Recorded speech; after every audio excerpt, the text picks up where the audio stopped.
at this point, it's very difficult to talk about the future of Manipur because Manipur has never experienced a civil war-like situation which we have experienced today. Yes, there are some certain groups who are trying to draw parallel with the Kashmiri Pandits and the Metis, no? So some groups are there. Beyond politics, this is beyond who and what. It is an international humanitarian crisis. Even now, as we are talking right now, the situation is unfolding in a very alarming state. So we are looking forward to a longer stay at the refugee camps or the longer need to sustain refugee camps.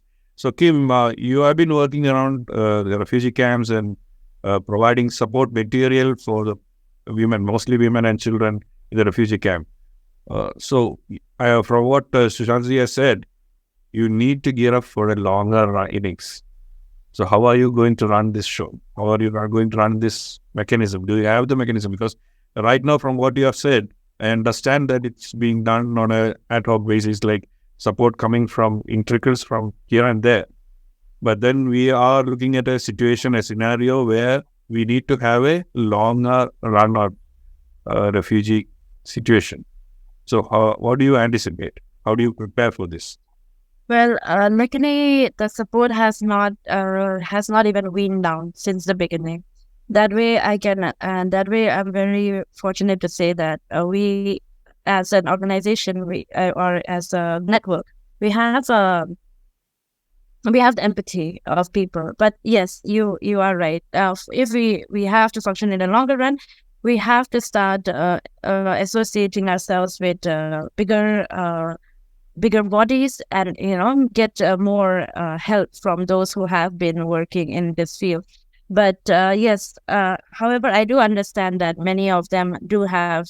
We are actually collaborating with certain other NGOs also on the field, who have the who are neutral parties who have the ground access as well as the infrastructure access. But yes, as Mr. Shashanta has said, not only the relief camps within Manipur, but we are seeing continuous displacement. So internally within the state as well as outside of the state. And that is an issue that we are bringing up with concerned authorities of every kind, that we are letting them know that you have to address this. Like, this is beyond politics. This is beyond who and what. It is an international humanitarian crisis. And we have brought that to the notice of a lot of concerned authorities who are lending us an empathetic ear, who are trying to help us find solutions. And at the end of the day, yes, the communities have to,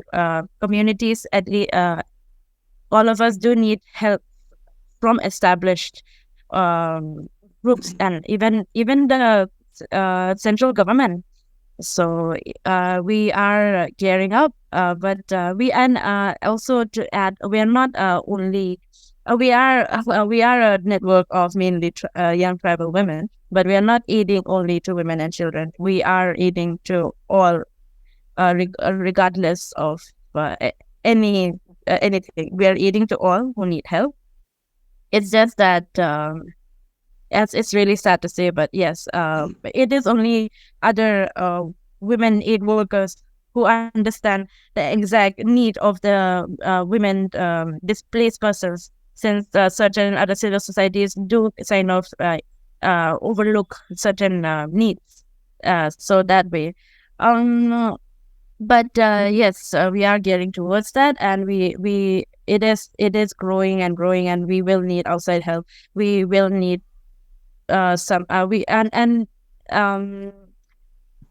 we do need. I wish I could say that it will help when only concerned actual governance steps in, which is the truth. But I don't think I'm in a position to comment on that. Yeah, as you have rightly said, we need to identify the magnitude of the situation and accept that it is not a local issue which is limited to Manipur. This is a larger issue. So I'll now go to Dr. Robert. You have outlined the history of the unrest and why uh, this has happened. Manipur has reached to this stage, and the more thing that you have highlighted is the disparity in the using of funds and allocation of funds and the development. Most of the development has been focused on the imperial area, while the tribal area has been neglected so far for so many years. That having said that, the tipping point was this Methi cookie issue, and this has escalated and gotten into an area where this is exploding into huge dimensions. So, how is the emerging situation going to affect the very fragile social network of the northeastern sector as a whole, and how is it going to impact the future of Manipur? At this point, it's very difficult to talk about the future of Manipur because Manipur has never experienced a civil war-like situation which we have experienced today.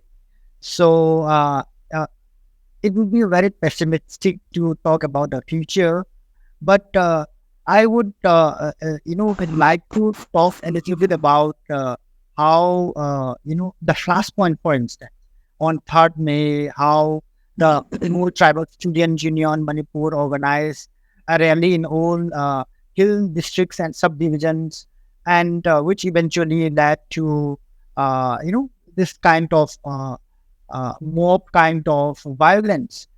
Uh, During that time, we can see many political unrest.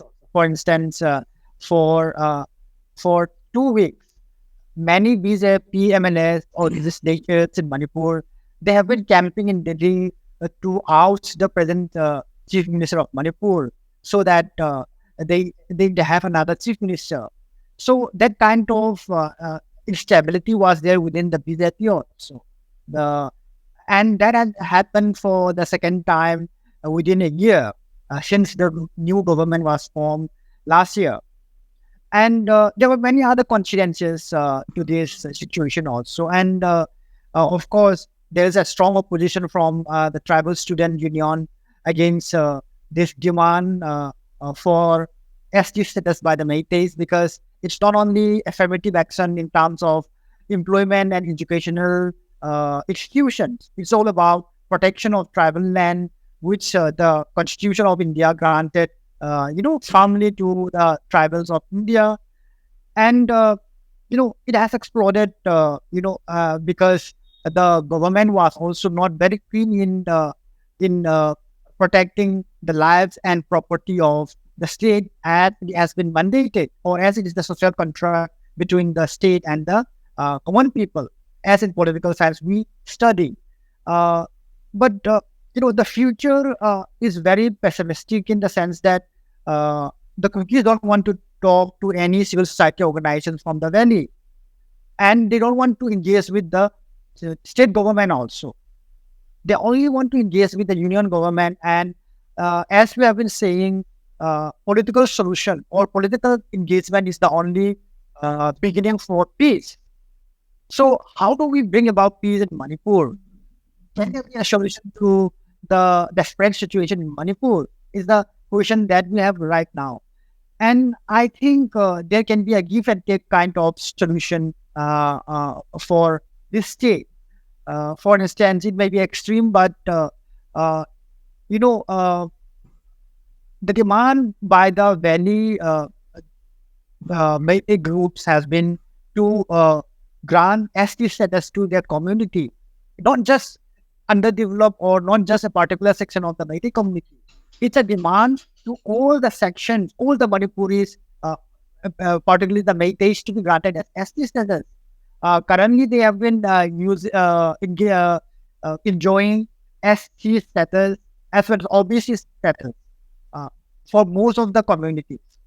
So it's not all about a certain disadvantaged section of the Manipuris be granted.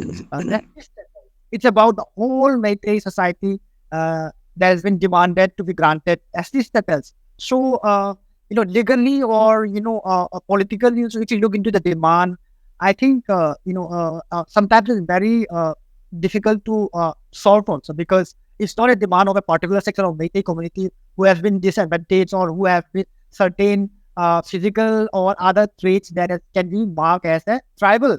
It's about just politically granting the whole Meitei community as a scheduled tribe so that they can further protect their so-called cultural identity and land. But on the other hand, the tribals in the hills are very much concerned about this same kind of demand, so that their protection, which has been granted so far in terms of land and others, could be diluted. So, if we can talk about the give and take, then there is a situation like give ST status to the Meitei and gives a Kuki state or greater Mizoram to the Chin Kuki communities in the state, as well as integrate the Nagas areas with the remaining state of Nagaland. That could be one solution. If you have to grant SC status to the Meiteis, it means that you have to grant statehood to the Kukis, and another demand by the Nagas has to be met. So that could be the kind of solution that could be arrived out if extreme position has to be taken out. And union government is the only political authority that to solve this kind of problem. So basically, it boils down to the SC status for Métis. But then, how communal is the situation? Like Métis being predominantly Hindus and Kukis being Christians. So, how is the communal situation unfolding there? I think there is hardly any communal angle, despite at the start of the riot, churches will be targeted. But I think there's no communal angle indeed. It's about certain the maintenance of certain political hegemony or a kind of ethno domination which the dominant community has been trying to assert for long, and the minorities who have been demanding for certain political rights, political autonomy within or outside the state has been this demand has been lingering on, and the talks are going nowhere with the with the insurgent groups for the last 1.5 decade. So this has been the problem for for the government of Manipur as well as for the people itself, because people also wanted a solution to these kind of problems as soon as possible, and they wanted to enjoy a kind of development, right? In terms of schools, in terms of colleges, public health, transport, and other things.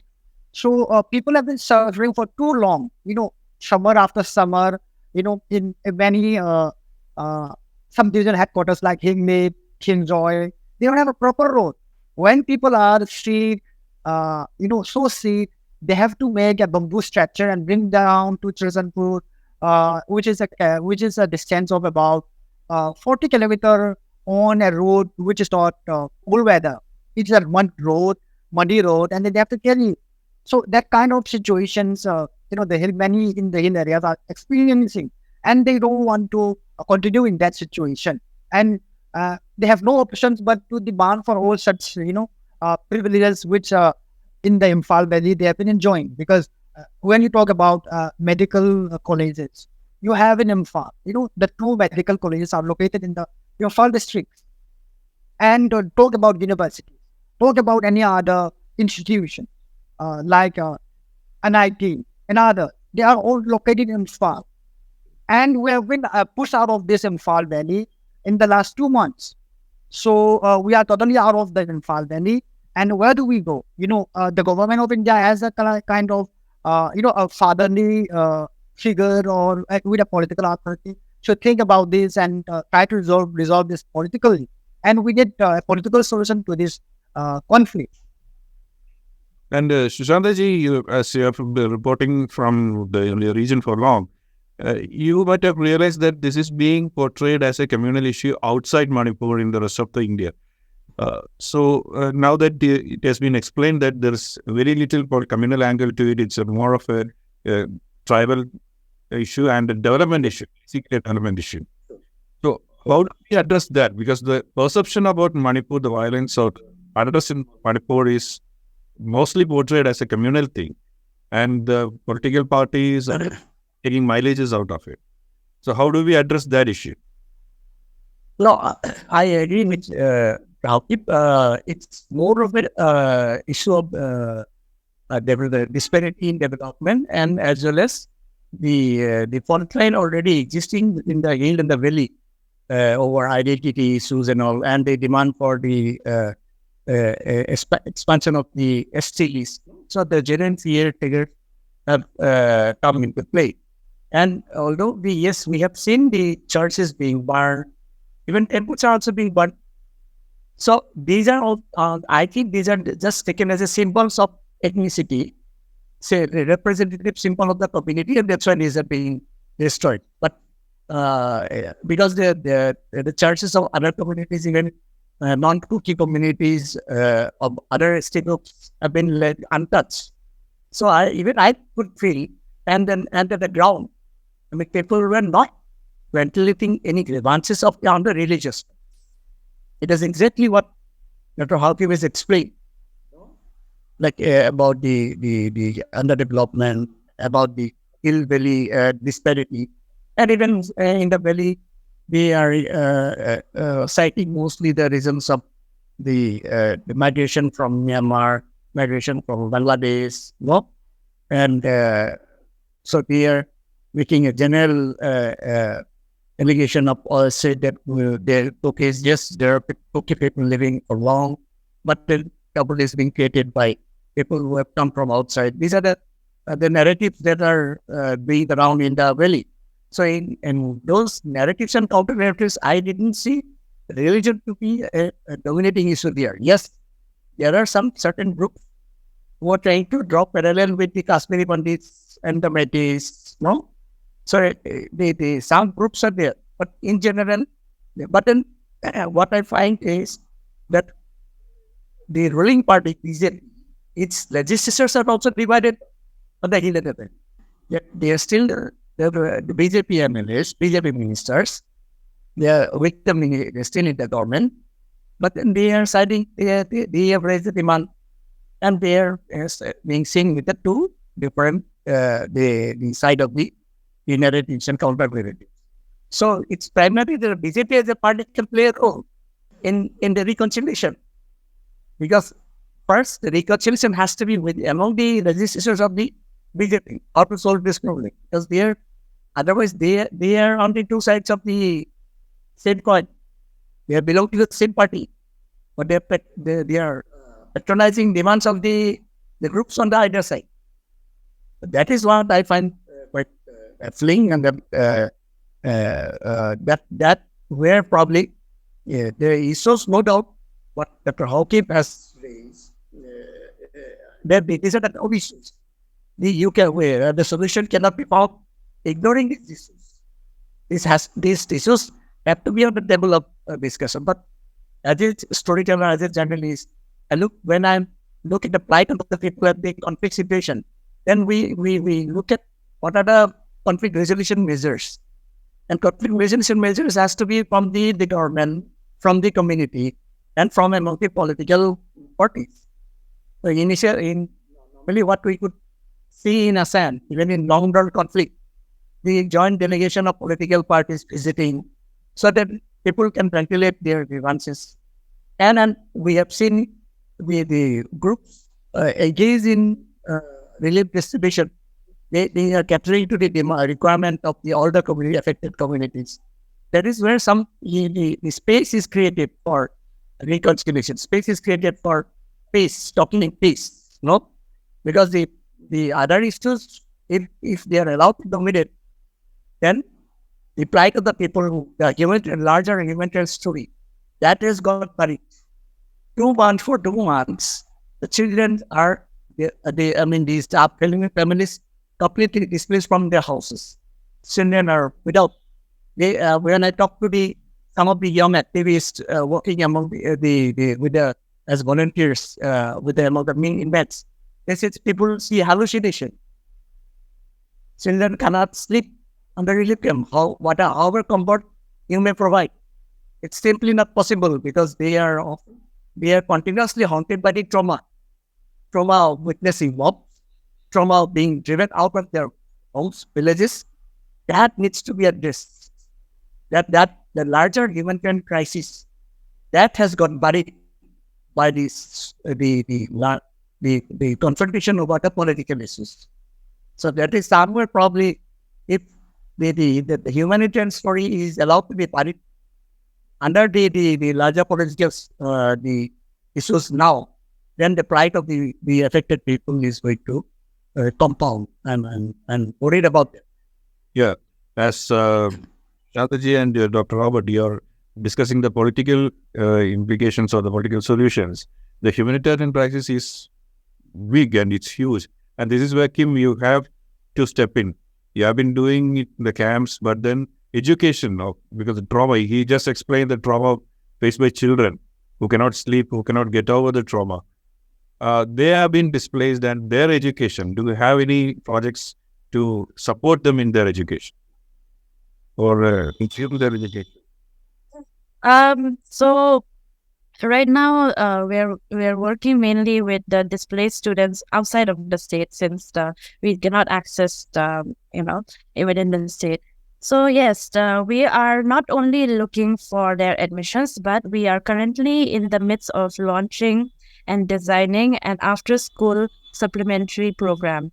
So when we look at if we manage to get admissions, which we are managing, we are managing to get admission for these displaced students in the city, but there's a huge language gap and a huge cultural gap. So yes, culturally, racially, they're gonna face a lot of issues once they are students here in the city, and also there is a huge language gap because teachers do tend to use mixed mediums and also in interaction with other children.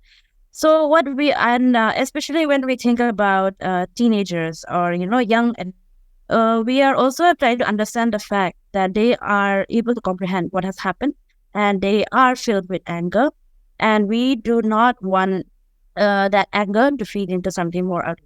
So that's why we are coming up with an after-school supplement where we are taking into trauma care in education, which is trauma-sensitive education, which is a thing. So we are using non-conventional mediums of teaching and educate to help them. Help the students open up, help the students be in touch with what they have.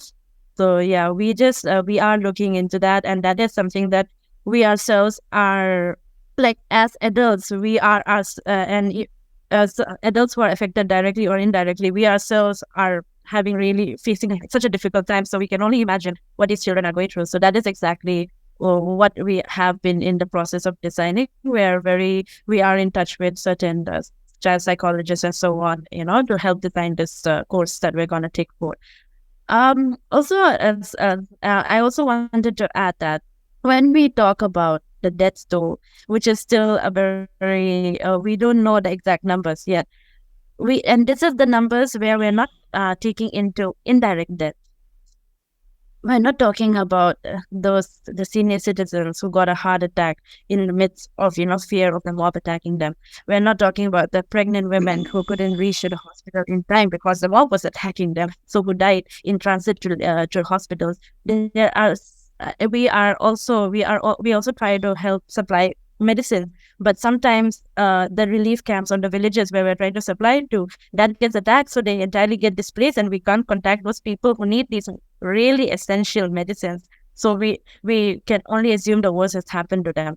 We're not looking into that. We're not looking into people who have suffered injuries while escaping from the mob, or were just escaping, because when we talk about human beings evacuating, there are so many areas in between that perhaps they don't find safe to cross over, so they're taking a long detour, and in that long detour, many people are even spending nights in forests before they can reach the next safest town.